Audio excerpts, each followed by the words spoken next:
G'day there everyone, Joe Spencer here from Beowulf Builders. Glad to see you all again. We have got a message from Ming asking me about damage to timber from parasites. G'day Ming, this one's for you. So I'm lucky enough to have found some timber to show you all exactly the different types of damage that happen from first rot we've got, second we've got some borer, and third we've actually got termite. So over this way and we'll check it out.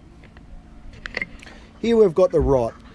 Rot, this is a red gum post through here, and what we've got is right where the post is hitting the ground and going into the ground here, you can see the rot and the damage to the timber at the bottom. A lot of times now what we do is we pre-soak our timber when it's going into the ground with sump oil, leftover oil from cars and stuff like that. What that does is it seals it all and repels water getting into it.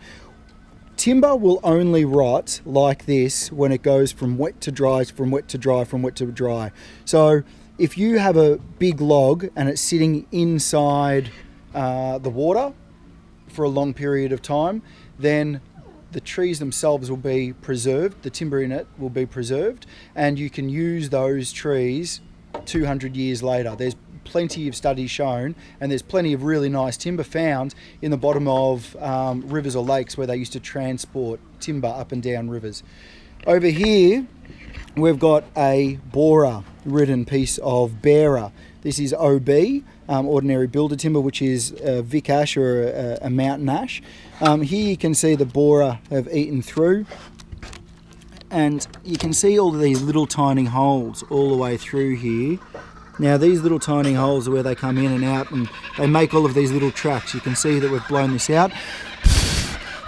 You can see that they've blown this out, and you can see all the tracks that they've made. Now they'll get into the sapwood vein, and they will just eat their way all the way through that. See this? When you've got one of these, if you actually check out our video on replacing bearers and stumps, you'll see one of our videos shows some really badly damaged borer bearers and joists that we've had to replace. Over here, if you step over this way, we've got termite damage. Now this is an old piece of red gum. It's not often that termites will get into red gum because it's too hard a timber, but this looks like it had been sitting on the ground for a while. You can see from the damage to it, and the termites have got in, and you can see the tracks that they've made all the way through here, and they've eaten actually the entire section. So borers will usually run up the sapwood vein, whereas a termite will actually eat the whole section out, and they'll run up in little pathways and they'll just make their own little ways.